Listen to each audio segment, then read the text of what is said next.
Ken. Happy Monday. Hey, what's up? How's it going? It's going very well. I'm super excited. We're 1 week into our goals for 2024. I know. And it went by fast. I can't believe we're already, we're in it now. Yeah, like that. We are officially in 2024 and we're a week in. You guys are all probably still super excited and feeling motivated about your goals. Hopefully it hasn't worn off yet, the fresh start effect. Yeah. We just went through your best year ever live last week. We're going to be sharing some of our goals towards the end of the episode today that we crafted for ourselves. And we're going to need y'all to keep us accountable to those and obviously each other. Yeah, Marissa needs a lot of help. Oh, wow. Thanks. I mean, it's true. I do. Everybody does. I do. Everybody does. I do too. Yeah. So I'm just excited. I can't believe that we're a weekend. Yeah. It's amazing. Today, we're going to be sharing our best tips on how to use your full focus planner to maximize your goal achievement. So this is all about using your planner. If you're not a full focus planner user yet, hopefully this will encourage you to get one, but pretty much all of the tips that we're going to share, a lot of them will be applicable even if you don't have our planner. So we're excited to talk about it today. Let's jump in.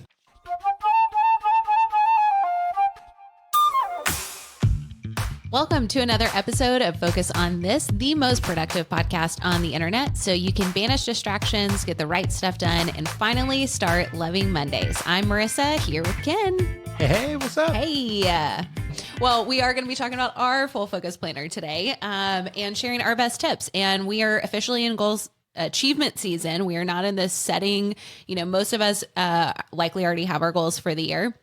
And so now it's about how can we maximize our planners so that we can actually achieve these things. Yeah. So Ken, do you want to kick us off with our first tip? Yes. The first tip is that whenever you create goals, you want to, and we talk about this a lot, it was what's your why? What's your motivator?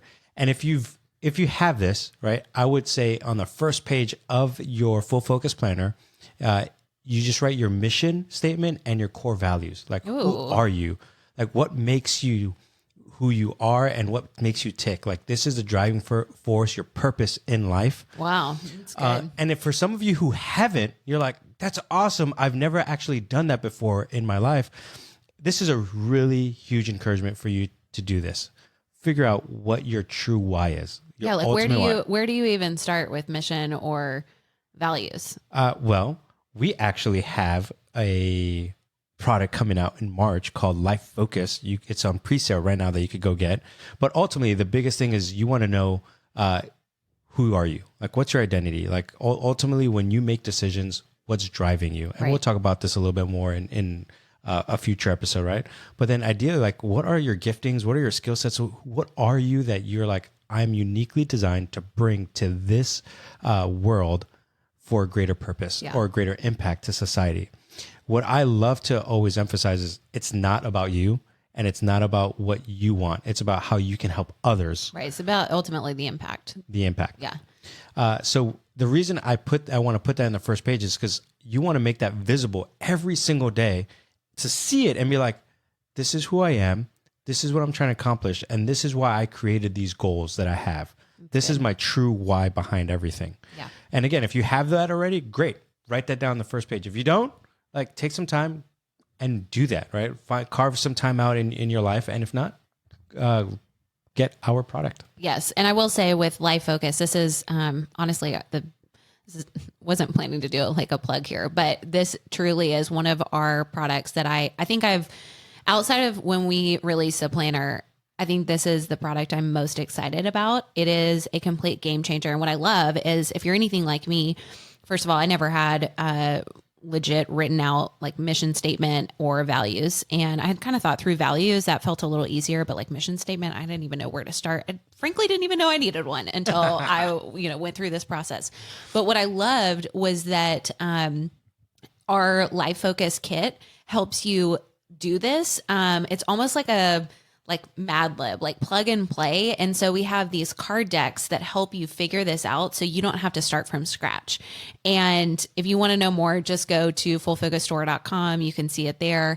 And it is such an amazing product. I cannot wait until this is out in March. We're going to be talking a lot more about life planning, and part of this is values and mission, but just a little preview. It's coming and it's going to be amazing. So yes, go get that. Sweet. Okay. So that's my first tip though. I want to make it visible for you to be able to see who you are and why you're called to be here on this earth. That's good. And if you review that every day, it should inform all your other goals. Yeah. I love that.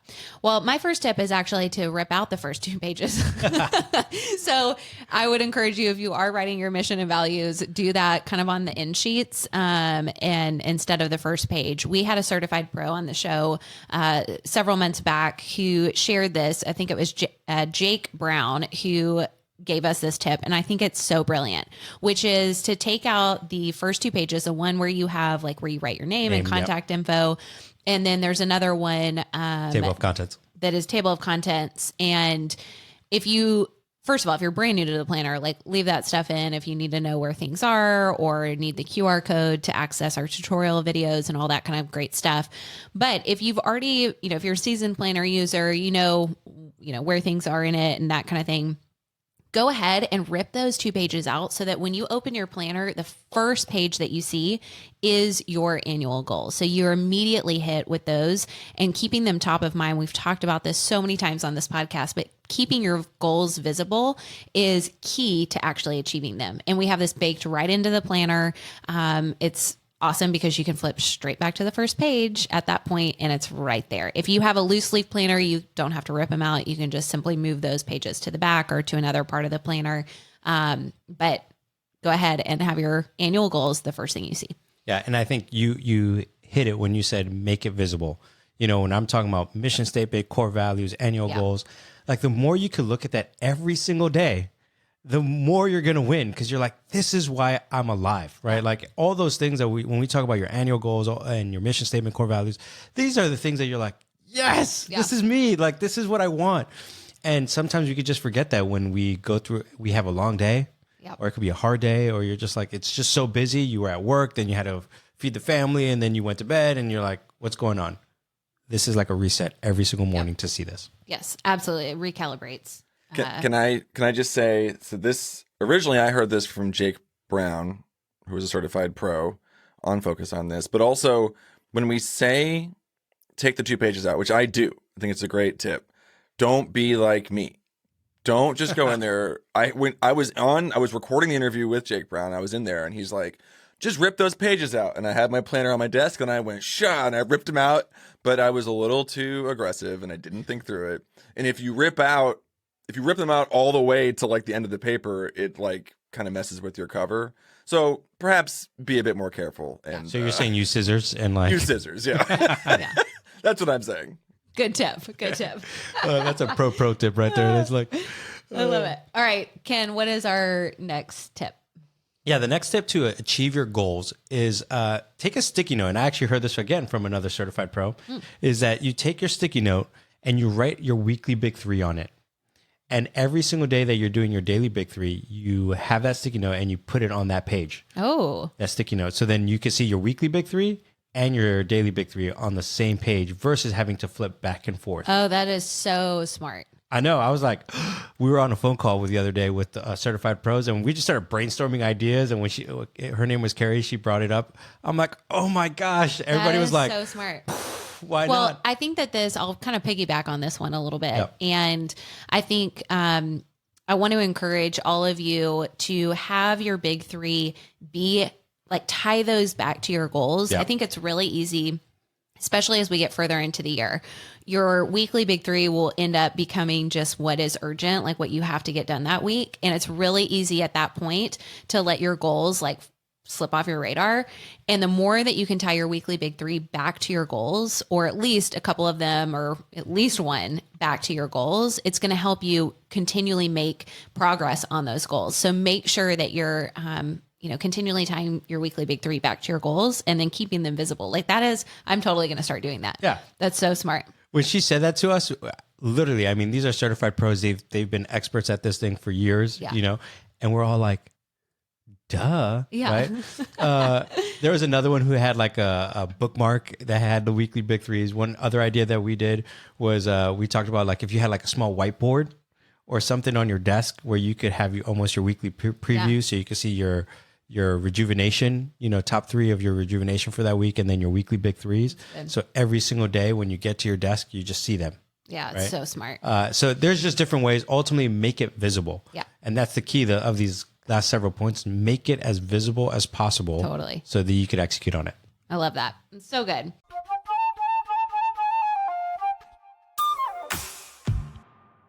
Well, my next tip is about habit stacking for your rituals.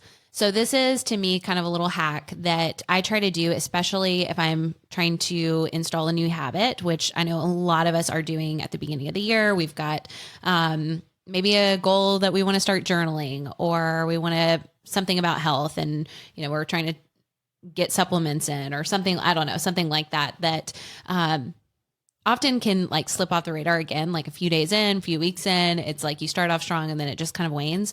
The more that you can habit stack, where you take an existing installed habit and then add something on top of it at the same time or around the same time, you're going to be so much more successful installing that new habit when it's attached to something. And you can do this with your rituals. So I do this like in my morning ritual. One of the things that I have really this last quarter tried to install is a supplement routine. And I have several supplements that I take every morning, and they weren't, shocker, visible. And so I wasn't doing them, and I would have to get them out of the cabinet and then get, however many out of each bottle. And it was a whole kind of cumbersome thing. Well, now I have them right next to my coffee maker. I put them in little bowls. So I just grab them and put them into a different bowl. And then I'm taking them while I'm making my coffee. And that has been such a simple hack, but has made a massive difference. I'm on 60 something day streak right now of not missing. And I swear it is because I put them visible and I attached it to another habit, which is drinking coffee. I love it. So use your rituals to your advantage, and whatever habits you've already got, whether it's an evening ritual, and let's say that you want to do some meditation at night. And I don't know that most people do this, but I lay on an acupressure mat at right before bed for 10, 15 minutes.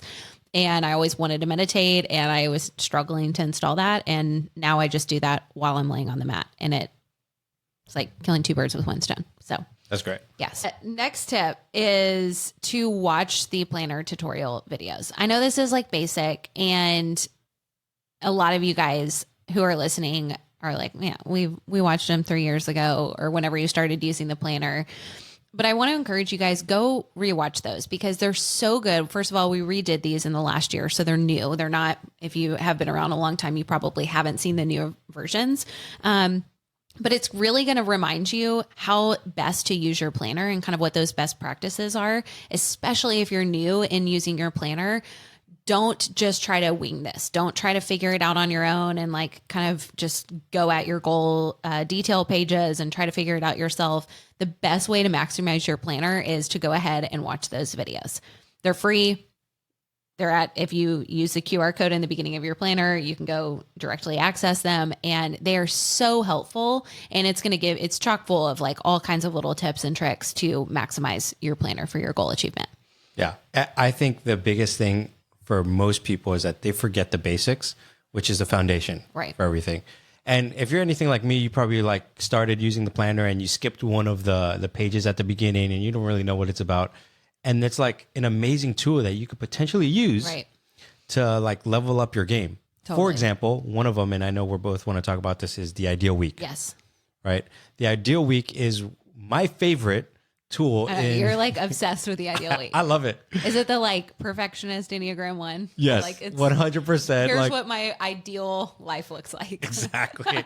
I've said this so many times, but when you guys created that, and this is before I worked here at Full Focus, I was like, this has been the biggest game changer. It is. It is a huge game changer. Yeah. Because you're how would I like my day to look like? Right. And when you think about achieving your goals, I think many times we look at our goals and we just assume oh my gosh, I'm just going to fit it in somewhere. I have time. No. You have to actually schedule it. You have to put it somewhere. And when you actually place it within your ideal week and say, this is when I would love to do this, you are 10 times more likely That's a random statistic I just came up with. But Yeah, 10 times more likely, right? To actually accomplish your goal. Well, and I think going a little bit step further is to take your ideal week, and once you have it written out, like use the one in your planner to sketch it out. I encourage you to use a pencil or an erasable pen so that you can fit things in, but tie this back to your goals. So you likely have set goals that are going to require time. Like I can't think of any goal that's not going to require some element of time. So for me, I just redid my ideal week. I do this at the beginning of every single quarter because it's every quarter your life changes just enough that I feel like you need to redo it. It's really easy to think, oh, I did it at the beginning of the year, I don't need to do it again. But we're in a new year. Your life has likely changed since 3 months ago. Go ahead. Your goals, your priorities, all that kind of stuff has changed. And then take that and go put it actually in your calendar. So I do this in Google Calendar where I create a separate calendar category or whatever it's called Ideal Week. So I can hide it or unhide it at any time. I put in the entire thing. Then I actually go into my legit calendar and schedule the things that I need to schedule in. So for instance, working out. That's something that I was really struggling with. I was not doing it in the mornings. Every time it was like something would happen and it wouldn't work. And so I was like, you know what? This isn't working anymore. So I need to actually put that in the afternoons. We finish work here at roughly 3 p.m. every day. And so I was like, great, I'll work out at 3:30. That's perfect.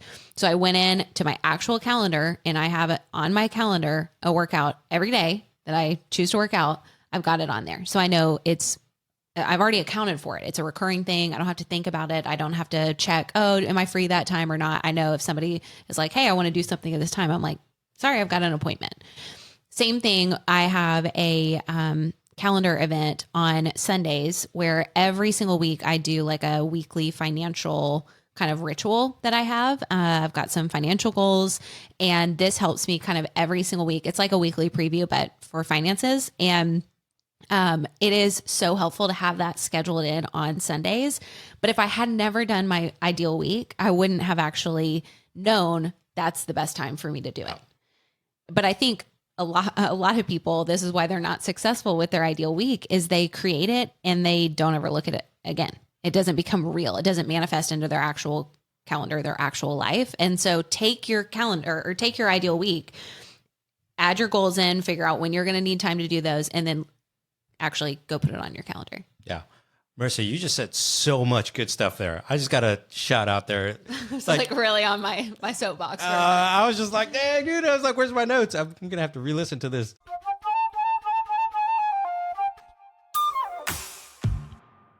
Schedule time for your weekly preview and actually put this as a calendar item. So I have it as a calendar item. I have it right before my financial review that I do every Sunday. I have my weekly preview that I've scheduled in. And this is your kind of signpost every single week that's going to hit the reset button for you. So as you're working towards these goals, again, we keep talking about goal visibility, but it really is like the absolute key. And every single week, this is an opportunity for you to review your goals, figure out what worked. And you can be like, oh my gosh, like I crushed it. I was so awesome on these, several things. And there were some things that I need to improve going forward.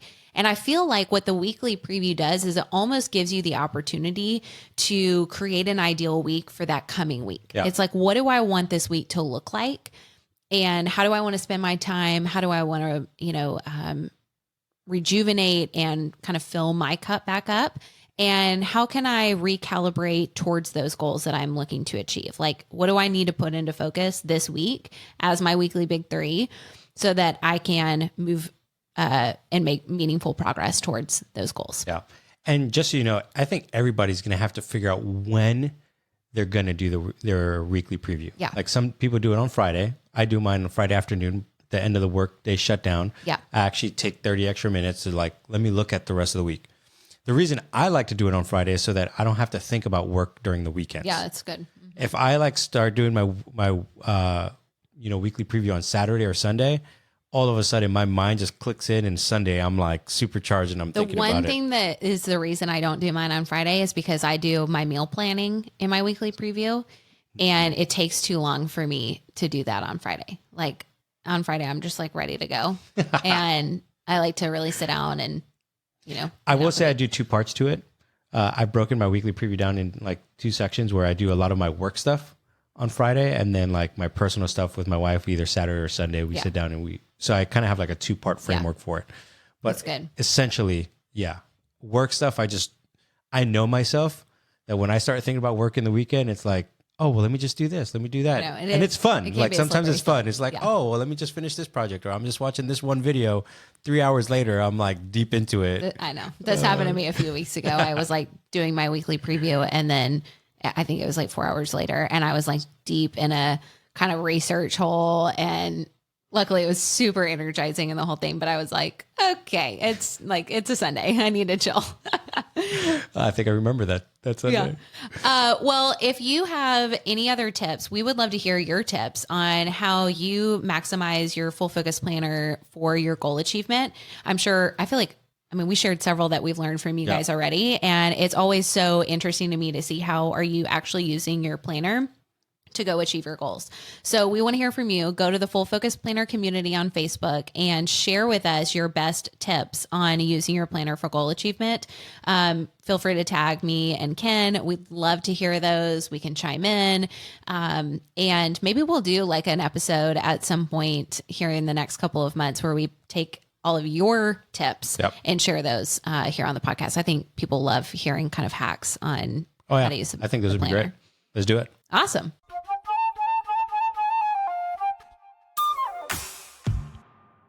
All right. It is officially into the new year. We are fast forwarding. We are now in the future. We recorded the first part of this episode at the end of last year, and we wanted to come back on after we had actually created some goals so that we weren't just like trying to do this on the fly. So, Ken, this is going to be, I think, a little vulnerable for us. Yeah. And just to clarify, we've never done anything on the fly. No, that's definitely not the name of our game. I can vouch for that. Never. Never. But we're going to share, Ken and I are going to share 1 or 2 of our goals that we have for this upcoming quarter. So you guys know that in the Full Focus Planner, we do quarterly goals. And so for the sake of this episode, we're going to focus on Q1. So Ken, I'm going to put you on the spot. Ooh. What is one of your personal goals that you want to share? The first one I wrote was to create and implement home SOPs for spring 24 by March 31st. Oh, okay. Say more about that. I'm like, what does this mean? What is a home SOP? Yeah. So, we have like standard operating procedures in a business, right? Like how you do certain things, daily routines, check-ins, weekly meetings. But when it comes to your home, sometimes you don't have that, right? Like you don't have a checklist for your kids when they come back from school. What should they do, right? Where should they put their clothes? Where should they put, what type of food should they eat?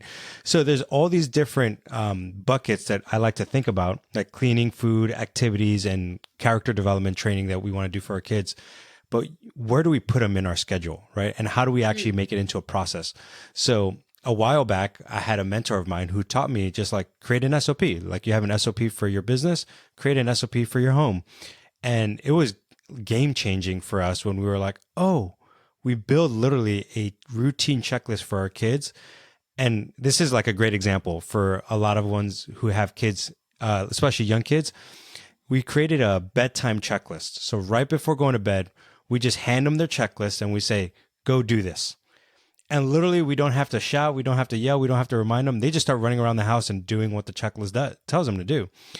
And it was awesome. Well, we stopped doing it about 6 months ago when we moved and then transitioned and we had the baby. And we just stopped. And I realized about 2 months ago, where every single night I kept having to remind my kids what to do. I was like, go brush your teeth. Go potty, go get your clothes out for tomorrow. Like all the same things I have to repeat myself. And my wife was like, we need to bring back the checklist. And I was like, yes. So this spring is really just bringing back all of the home SOPs that we used to have to just bring order and structure back to our home. I love this so much. Growing up, we had what were called chore charts. And it was like, a whole list that was similar to like our streak tracker that we have, but it was basically like our various chores that we had to do every day. We had our morning list and our evening list, same kind of idea. and they were all taped to our bedroom doors. And so when you walked down the hallway, like you knew who did their stuff and who didn't. Yeah. And I think that was kind of, when I look back, I'm like, that was the beginning of this full focus system, but in a really, really premature stage. But knowing my dad's personality, you guys are actually very similar in this. And so it's not surprising at all to me that you would create something like this for your kids. But I'm curious, do you and your wife have any, or is it just like, are these just for the kids, or is this for you guys as well? We probably have ours as well. This was specifically for the kids. And the reason why we made it was because it affects us so much on a day to day. Yeah. And we just wanted to bring order and peace. We use, like, I use our evening or the daily rituals in the planner as my checklist. But this is what we're doing for the kids. Yeah, it's kind of like a modified kid version of that. For sure. Like, if you think about it, we have like our morning checklist. So when they wake up in the morning, what do they do? When they go to school, when they come back, right? What's the afternoon checklist look like? How do they clean up? How do they structure their home? Yeah. Then we have dinner, and then after dinner, evening checklist. So it's just, That's and awesome. it, for so many kids, giving them that structure is so helpful because they're like, oh my gosh, I know what to expect. For many, like for people who are listening, they might have kids who the kids will always ask this question, like, what do we do next? Or what do I do now? What do I do when I'm bored? Right? Like they always ask this question. It's because they don't know what to expect. So one thing that we decided was to create an activities list. So whenever you come to me and say, I'm bored, I'm like, here's your activities list. Go pick one of those. Yeah. And go That's have fun. so good. All right, Marissa, it's your turn. What is one goal that you have? Yeah. Well, I've got one that is similar in terms of like it's a list of things that I'm going to be implementing, not for kids, but for myself. So before I share the actual goal, there's a little context I want to give. So if you guys have been following me on social media or you've heard me talk on the podcast before, you've probably heard me mention a challenge called 75 Hard. I've done that twice now. A lot of people are familiar with that. It's multiple daily actions that you take every day for 75 days. It is super hardcore. Like if you miss one of your daily activities, you're supposed to start over on day one the next day, even if it's day 70 and you like forget to take your progress picture, the next day you have to start over on day one. There is zero grace. I mean, the entire program is set up to help you become mentally tough. It's a very masculine energy challenge. It is great in so many ways, but it is hardcore. And I am not in the season of my life where I want something that hardcore. However, I really want that structure. And there's several daily habits that I wanted to implement to just kind of help me get back in my body, help regulate my nervous system, and really just improve my life overall and make me feel my best. So I'm actually starting a challenge that I am calling Hot Girl Winter. Why? Because I think it's hilarious, first of all. I think that 75 Hard is like super intense, and I wanted something a little more playful and fun and something that actually like, I don't know, makes me feel excited to go do it. Yeah.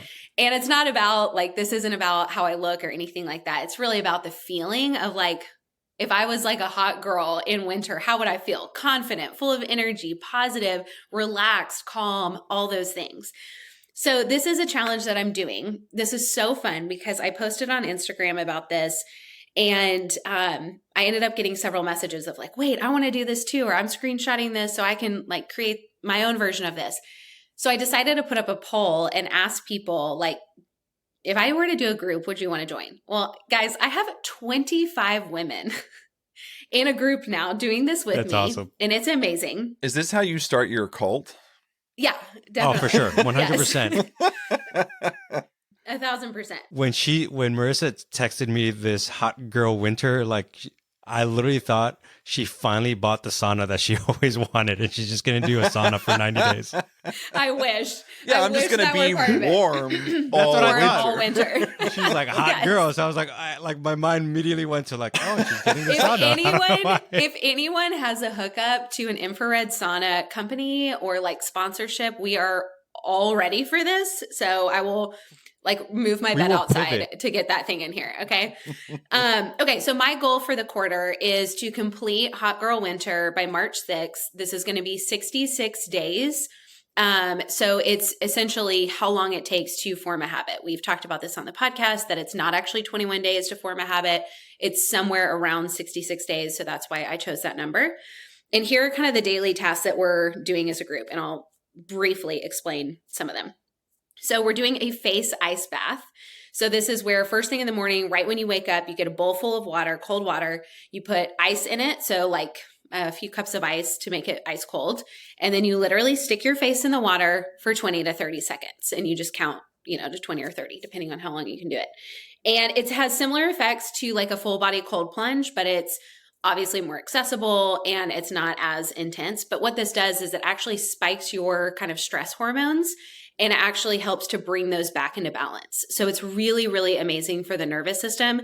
And just so happens that it's really good for the skin as well. It like calms the puffiness and any inflammation.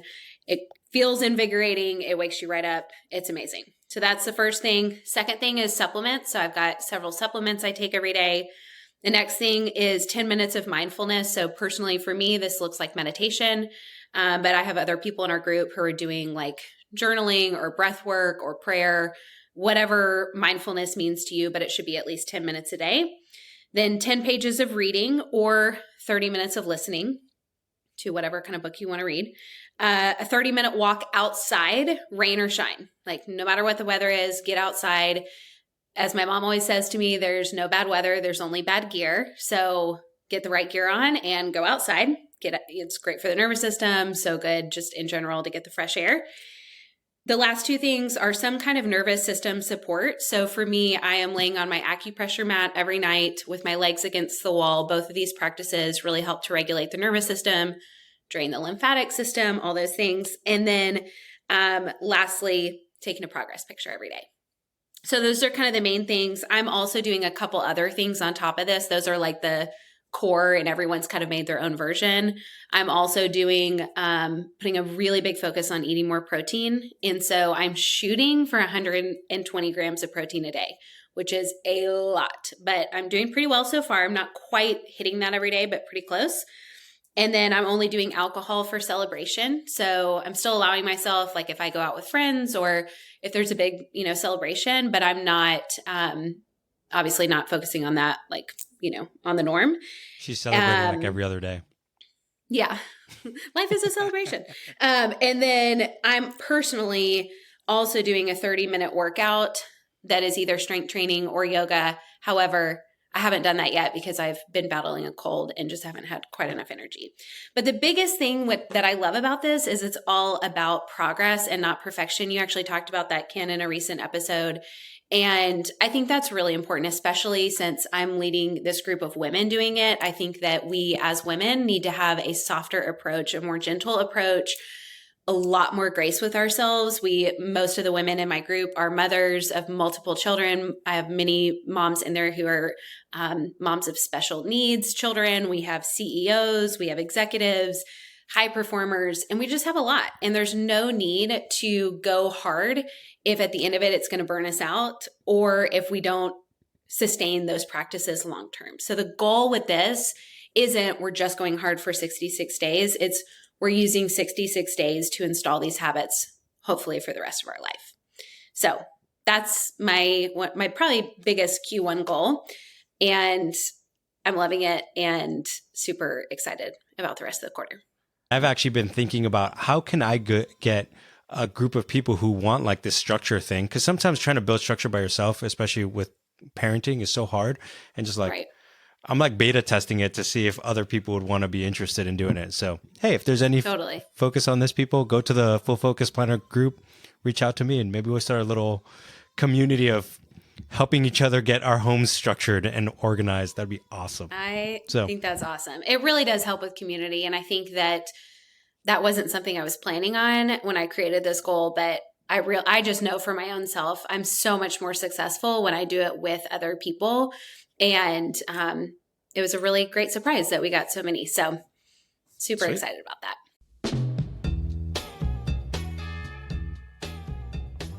All right. Well, that is all we have time to share today for goals. Our hope is that we'll continue sharing our goals and our goal progress as we go through this quarter. I think for me, Ken, and I know you and I have spoken about this many times, but we really want this show to be something where we're all collectively working on our goals. Like, it's not just we're talking about how to do your goals, but we're really talking about the journey that we're experiencing. And hopefully we'll be able to bring some of you guys on as well to talk through your goals and how it's going for you. So stay tuned for those future episodes. But Ken, are there any final thoughts that you want to share?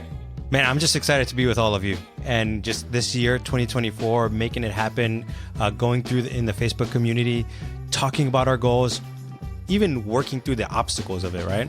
Whereas sometimes you might have a hard time or a hard day and you might want some encouragement. Put that in the group. That's what I'm excited about. All of us coming together and making things happen. So with that, let's move on. Let's go after it. Awesome. Well, thanks so much for joining us on Focus on This.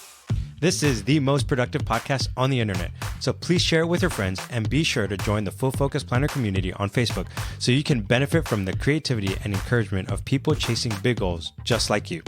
All right, we will be back here next week with another great episode. We're actually going to be going back to basics because we know we have a lot of new listeners. And even if you're not new to the Full Focus Planner, it's really time to have a reset and go back to those fundamental practices that we always talk about. So join us next week for that episode. Until then, stay focused. Focused.